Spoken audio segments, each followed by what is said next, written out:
A paz do Senhor Jesus, nós estamos aqui para estudarmos o resumo da lição de número 11, com o tema O Zelo do Apóstolo Paulo pela Sã Doutrina. Vamos ler aqui nosso texto áureo que está em 1 Timóteo, capítulo 4, e no versículo 16. Tem cuidado de ti mesmo e da doutrina, persevera nessas coisas, porque fazendo isso te salvarás tanto a ti mesmo como aos que te ouvem. A verdade prática: a Igreja de Cristo é a única instituição divina na Terra que preserva e defende a sã doutrina diante dos enganos e males das heresias. O apóstolo Paulo, ele é um homem que leva muito a sério a questão do ensino bíblico, porque ele entende que uma igreja mal ensinada, um povo mal ensinado, ele vai viver de forma incorreta, não vai conhecer de verdade o verdadeiro Deus, o verdadeiro Evangelho. Então isso é muito perigoso para a vida cristã. Então o apóstolo Paulo ele vai falar sobre a sã doutrina. O que é doutrina? Doutrina é um conjunto coerente de ideias fundamentais transmitidas, e ensinadas. E quando então falamos especificamente de doutrina bíblica, estamos falando desse conjunto coerente de ideias fundamentais que emanam das Escrituras. Então é disso que importa para a igreja. O que importa para a igreja é a doutrina, mas não é qualquer doutrina. É a doutrina bíblica, que o apóstolo Paulo vai chamar de sã doutrina. Isso que deve ser ensinado. É a doutrina saudável, aquilo que faz bem para a nossa vida, faz bem para a nossa saúde espiritual, para nós conhecermos o Deus verdadeiro da forma correta, para termos uma postura cristã de forma correta. Então isso é muito importante, não podemos ter desvios com relação ao nosso conhecimento a respeito de Deus. O tópico de número 1 fala sobre a ortodoxia versus heterodoxia. Então são dois termos técnicos para falar a diferença, para mostrar a diferença entre o que é verdadeiro e o que é falso. Então ortodoxia é uma palavra grega, Orto significa certo, doxa é doutrina, então verdadeira doutrina, para fazer a diferenciação entre aquilo que é falso. Então, para a doutrina falsa é usado heterodoxia. Hetero significa outra, doxa, já disse, significa doutrina. Esse termo está aqui na nossa leitura bíblica em classe, que está em 1 Timóteo, no capítulo 6, no versículo 3. Se alguém ensina alguma outra doutrina e se não conforma com as sãs palavras de nosso Senhor Jesus Cristo e com a doutrina que é segundo a piedade, esse alguém é soberbo e nada sabe. Então, Paulo vai fazer essa distinção entre ortodoxia e heterodoxia. Volto a dizer, ortodoxia é a doutrina correta. Heterodoxia é a doutrina falsa, é a outra doutrina que não é a bíblica. E isso é uma coisa terrível para a igreja. É como se fosse uma gangrena no meio da igreja. O que é uma gangrena? Uma gangrena ela impede com que o sangue possa correr sobre um membro do corpo, fazendo com que esse membro do corpo venha falecer, venha morrer. Então, a falsa doutrina ela é prejudicial para a igreja de Cristo. Isso não pode acontecer. A igreja precisa combater essas coisas. Vamos aqui então para o tópico de número 2, a ameaça de corrupção doutrinária. Então a corrupção doutrinária é perigosa porque a doutrina ela tem a função como a função dos trilhos do trem, A gente pode usar essa metáfora. Quando nós estamos de carro, nós podemos escolher qual caminho nós podemos ir. Um caminho mais perto, um caminho com menos radar, um caminho menos movimentado, um caminho mais rápido, Porém, quando nós estamos de trem, não podemos escolher, porque o caminho já está traçado. Tem um trilho que vai nos guiar até o nosso destino. Então, nós temos essa escolha. E podemos usar essa metáfora para falar sobre a doutrina bíblica. Nós não podemos escolher o caminho que nós queremos para ensinar a igreja. Já está traçado, a palavra de Deus já foi dita por Jesus Cristo, pelos apóstolos, a doutrina bíblica já está estabelecida, não temos o direito de lançar outro ensinamento, outras doutrinas. O que nós precisamos fazer é ensinar aquilo que é verdadeiro, aquilo que já está determinado. O caminho já está estabelecido, né? Assim como os trilhos de um trem. Então, Paulo vai advertir a igreja sobre a corrupção doutrinária, que é a pior corrupção que pode haver. Existem outras, né? Então ele diz aqui no capítulo 6 de 1 Timóteo, versículo 3 ao versículo 5, se alguém ensina, entendeu? Se alguém ensina outra doutrina, então ele já vai advertir sobre que isso pode ocorrer dentro da igreja.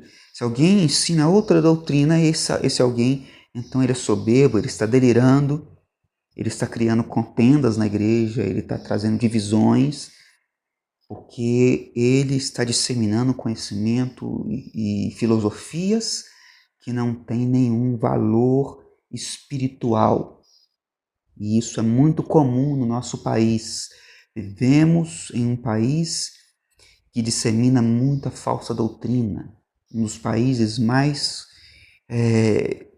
corruptos nas questões doutrinárias. E, então existe muita coisa errada sendo ensinada no nosso país, na nossa nação. E toda igreja tem o dever de defender isso, de se preparar para defender a igreja de Cristo desses erros doutrinários. 2.2, quais eram os problemas de ordem doutrinária? Os problemas principais era que os judeus eles se convertiam à fé cristã, mas eles desvalorizavam ainda a graça de Deus. Eles queriam fazer com que os novos convertidos ainda vivessem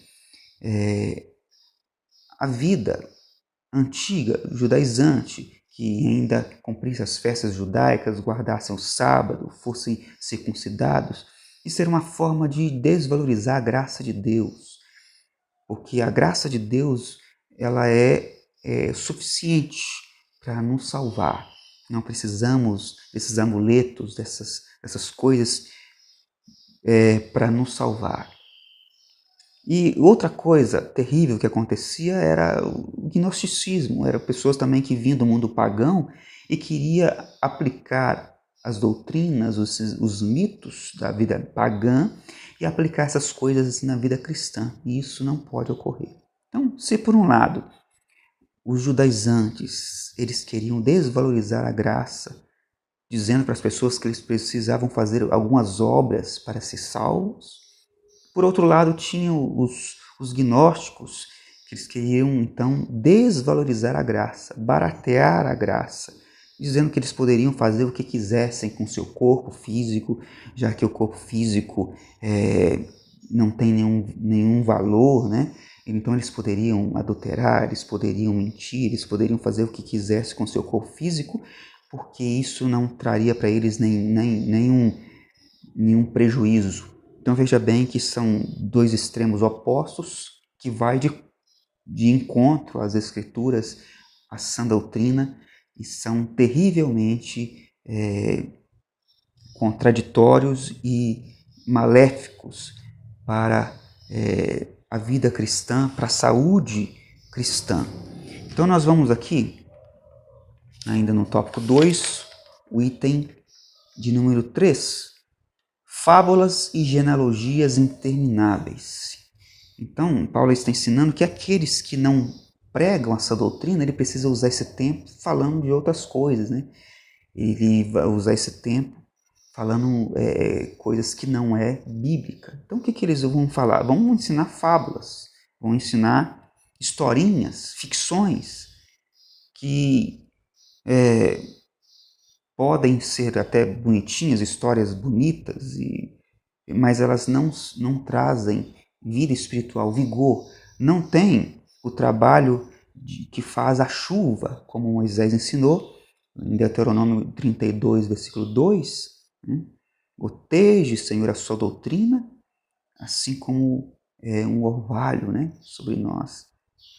É Deuteronômio aqui, capítulo 32. Goteje a sua doutrina como a chuva e destile o meu dito como orvalho. Esse é o cântico de Moisés, em Deuteronômio 32, no versículo 2. Ele mostra de que a chuva tem essa função de revigorar, de manter a vida, as plantações e produzir frutos e alimento para as pessoas, e que isso vem de Deus. Então veja bem que essas pessoas que não pregam o evangelho, ele vai ter que ter uma outra história, um outro argumento para prender as pessoas. Então o que ele vai usar? Ele vai usar então as fábulas, essas lendas, essas historinhas que não servem para nada, para nenhuma edificação cristã. Então a gente tem que evitar essas coisas. Se temos que contar uma história, a história tem que ser bíblica e tem que ser cristocêntrica. Toda pregação tem que ser cristocêntrica. Tem que apontar Jesus, Nada de ficção, nada de coisas místicas que não tem nenhum significado e nenhum crescimento. Não leva ninguém a lugar nenhum.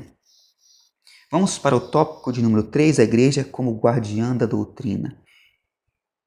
Da doutrina bíblica, da sã doutrina. Essa palavra sã doutrina, que é um termo paulino, ele que gosta de usar esse termo, mas é um termo bem aplicado que nós podemos usar e devemos usar para combater a falsa doutrina. Então a igreja é como coluna e firmeza da verdade. Então veja que a única instituição na Terra que tem esse dever, que tem essa obrigação de ser coluna e firmeza da verdade é a igreja. Veja que essa obrigação não é só uma obrigação dos líderes, mas de toda a igreja. É a igreja que é a coluna e firmeza da verdade. Isso está escrito em 1 Timóteo capítulo 3, versículo 15. Então isso é dever da igreja. Todos nós somos a igreja de Cristo, então todos nós temos o dever, principalmente os líderes, Os líderes vão ensinar outros e preparar outras pessoas para que possam ter essa condição de combater também as falsas doutrinas e ser essa coluna. Qual é a função de uma coluna em um edifício, em uma casa? É sustentar.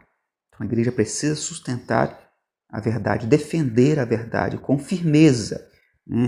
Precisa realmente entender que precisa lutar pela verdade da palavra de Deus. Então, todas as vezes que nós ouvimos alguém distorcer as escrituras, precisamos estar prontos para combater isso. Com amor, mas precisamos combater. Tem as palavras corretas, não é brigando, não é discutindo com essa pessoa, mas ensinando essa pessoa com amor de que ela está incorreta e mostrar na Bíblia o que é verdadeiro.